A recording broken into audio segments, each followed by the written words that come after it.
I watch you guys a lot, and I like you, Matt. I haven't seen you on here before, Shelley, but I'm glad to. It's her first time. Nice to meet you, Grant. Oh, very cool. But I think you have a good question for her. I have been in a crisis of faith here probably for the last 2 years as I ended my studies in biology at college and got into watching the Atheist Experience. I started questioning my beliefs, caring about what was true, all the sort of things that you talk about. But what I've found is that I'm sad. I don't have prayer to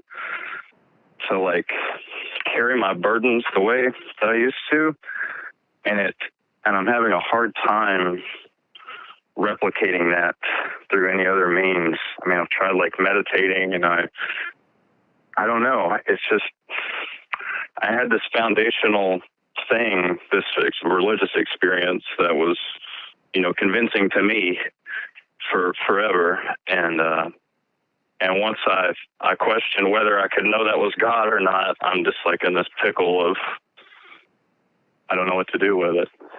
So I guess my main question is kind of how do you deal with the loss of your faith? It feels like I'm mourning something kind of, and I'm trying to get it back, but I've been convinced sort of otherwise, so I can't unlearn what I've thought. I get it. Hard time putting it in words, but. And I think you are mourning. Yeah, I'm really sorry that you're having a difficult time with that. It's something I've been through myself. You have this worldview that is a deep comfort to you in a lot of different ways, and then all of a sudden it's gone. And I think the same as mourning, a person or something in your life, like mourning. It's a mourning period, and it can end. Is there a part of it that which part of the prayer was the most comfort to you that you're missing? Is it having somebody answer? Not even answers. It's just when the world gets too heavy, I could unload some of my burden onto. All right, I'm gonna say some things, and I promise they're not intended to be insulting, but when the world gets too heavy for some people, and they reached out to an invisible friend, and then later they find out that they didn't have any good reason to think that invisible friend was there, of course they're going to mourn that friend. But the one thing that helps you get past that is to realize that you were previously engaged in delusion and now you're not. And that is the reward. It's like a great quote from Dennis Lubay years ago when people asked, when somebody gives up their religion, what do you replace it with? And Dennis's answer, without missing a beat, was, when you cure cancer, what do you replace it with? The curing of cancer is the reward. The no longer being in the state of delusion is a reward. And you're probably going to go through other stages too, where instead of just mourning, you're probably going to be angry, because the example I've used before is if you've been told for the first 18 years of your life that on your 18th birthday you were going to inherit $1 billion, and then you get to 18 and somebody says, "No, we were just kidding." I mean, you're going to be really disappointed. But the one thing that you can at least take comfort in is that you didn't continue living your life as if there were not going to be financial worries in the future. Now you are actually engaged with reality, and you have to deal with reality on reality's terms. And when I look back, all those times where I prayed because, I had no answers. I didn't know what to do. I was flailing about and, oh, God, please help me. God never helped. There was never any interaction from God to do this. It was something that I did that made me feel better. It was a way of avoiding the facts of reality. It was a way of saying, I can't deal with this. I can't cope with this. You deal with it for me. And if, in fact, through all those times there was no God actually doing anything, then you could accomplish the exact same thing on your own. I've thought about that, and I've tried. So if I got this relief from prayer, and it turns out it was just me all along, then I should be able to just replicate that, right? But there's a placebo effect or whatever that it doesn't take, Right.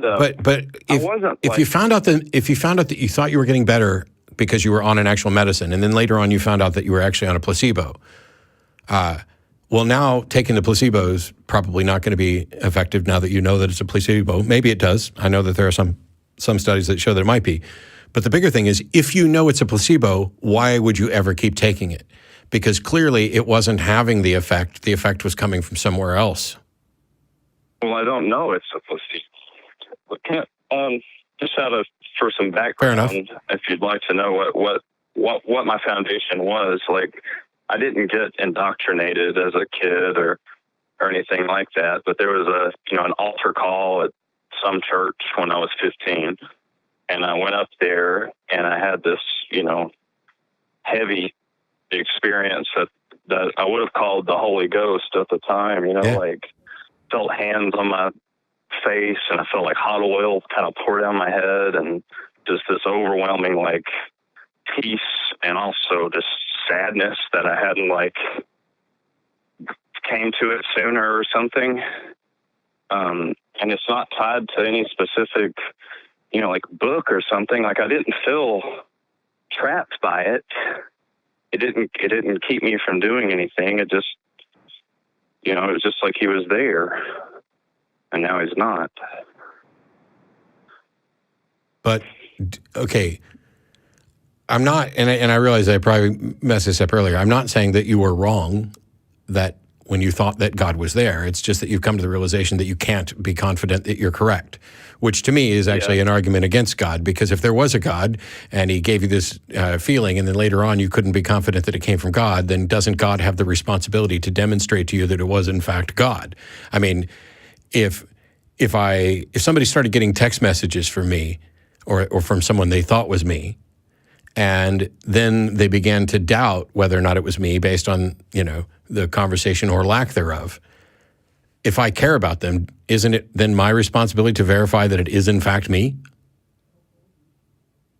Sure. Yeah. So, I mean, that's where I was going with the notion that it doesn't make sense that there's a God that would, That's what I was, I've been hopeful for in investigating all of this, that, that if I've been endowed with a brain to research myself and think and dig and study, that it's, I should be asking questions, but if I talk to my, religious people I know, they're just like, well, let me ask Shelley, because God and quit asking. You should have not got into it. You opened a can of worms, I guess.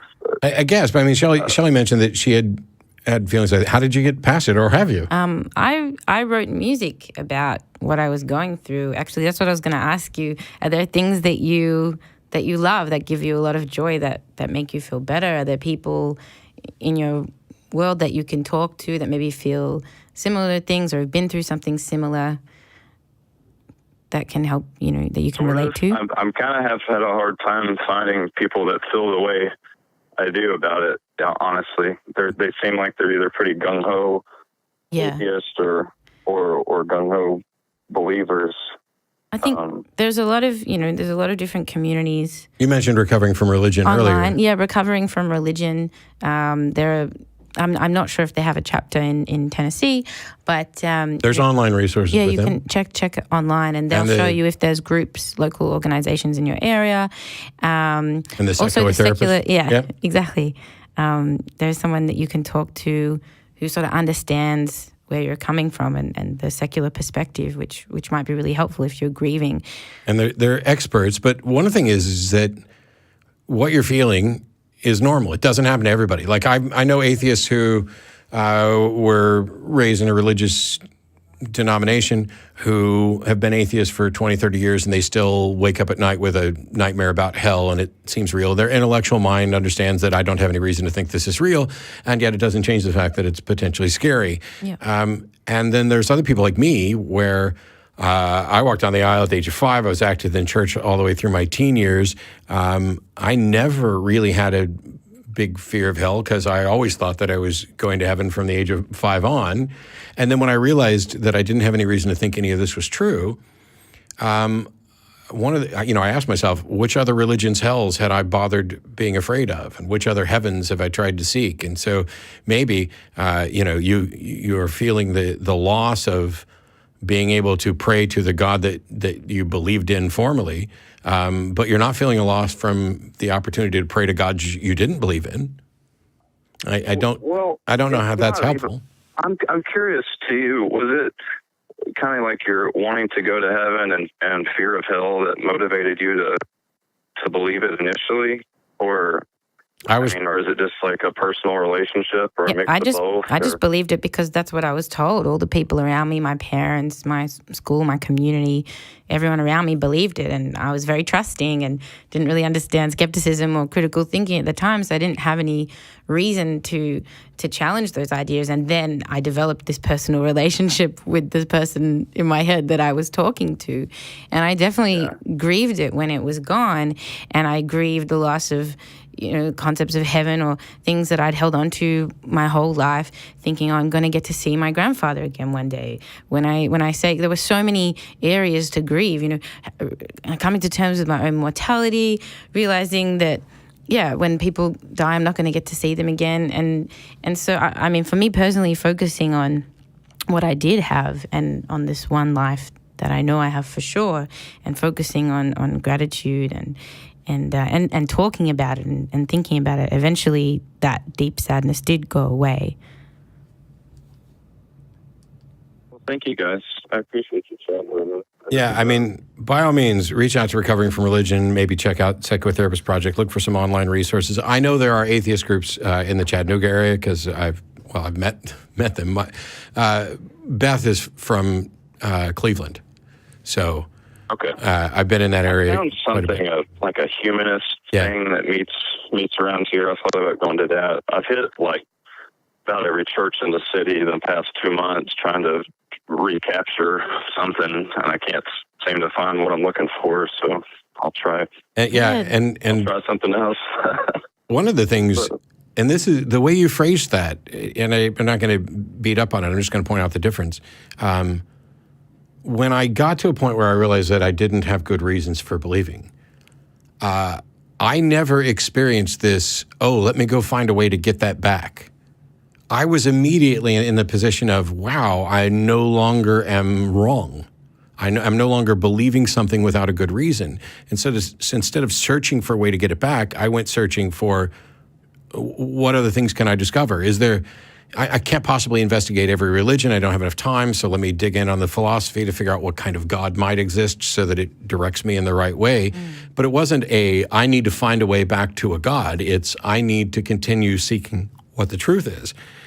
And every time I learned something new about the way the world worked or some other position where I had clearly been wrong in my justification, not necessarily the conclusion, but wrong in the justification, that was like a dopamine hit every time. Yeah. It was like, oh, wow, I was thinking about this backwards. I remember somebody asked me, Seth asked this question the other day, and my favorite example is I grew up having been taught, hey, homosexuality is unnatural and immoral.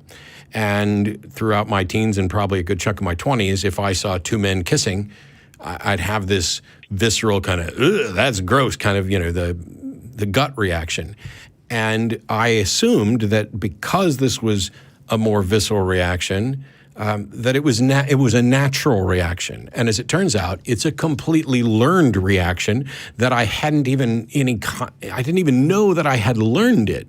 You absorb so much from the people around you that you just assume. I remember when Dawn and Elton got married, and we went to the ceremony and everything else, and they jumped a broom and they kissed. And when they kissed, I was like, "Aw." And that's when I realized this was a learned thing, and I had managed to unlearn it. I still struggle eating shrimp. Yeah. I've been indoctrinated that that's disgusting. There may be a physical taste thing there for some people, but it showed that the foundation of why I believed something was wrong was not only, as I was to discover later, a naturalistic fallacy, but it was even worse than that because it wasn't actually a natural reaction. It was something that had been instilled in me by being around a bunch of homophobic bigots. Yeah. Yeah, I mean, I love to learn and to move forward. I mean, I studied chemistry and biology in school. That's kind of my whole. That really it helped on going down this path of learning myself, But I don't know, man. I've tried some stuff, and I mean, things aren't particularly good otherwise in my life right now. It's a low point, but that doesn't help for feeling desperate. But. Yeah. And you're not, so there's a bunch of bad things that happened in my life in the last 8 months or so. And they would have affected different people in different ways. That's the first thing to realize, is that the way you feel about what's going on isn't wrong. And you're not alone, even if it feels like it. You may not have some God person watching everything. That's probably one of the most harmful things that we've taught, is that if you feel alone, you're not alone. There's a God for you. And it may be the fact that you are alone because you're in this environment where the only friend that you had was a God, whereas there are actually people out there who would and probably do genuinely care about you and want to help. Even believers. Like, I have tons of friends who are not atheists, and I have family members who are not atheists, and I have people who care about me despite the fact that I clearly work for Satan and I'm leading people to hell. I mean, that's at least that's what they believe. It's finding out who you can and can't have those conversations with, because the unfortunate reality is that you can't have them with everybody. There are people in my life that I can't talk to about certain things because the only response I'm going to get from them is, well, that's God punishing you for living your sinful life. And that's that's such garbage, it would be a waste of my time to even respond to it. Well, guys, I don't think I've got much more than that. I appreciate you chatting with me. I respect you a lot, man. I watch your show all the time, man. Thank you. And I hope things get better for you, and I hope you find some people to reach out to. And if you don't, call us back, or call Talk Heathen, or call, whoever. Call the Ghostbusters. You can call the Recovering from Religion hotline as well. There is a hotline for Recovering from Religion. And a chat. They have a chat option as well. There are trained people who know far more about this than Shelley and myself. And we just hope that you find an avenue that, and plus, it will take time. If you're I don't want to do the "it gets better" thing as a cliche. Generally speaking, based on all the people that I've talked to over the years, and other people have as well, generally speaking, it gets better. It won't ever get back to normal, but it'll get to a new normal. All the best.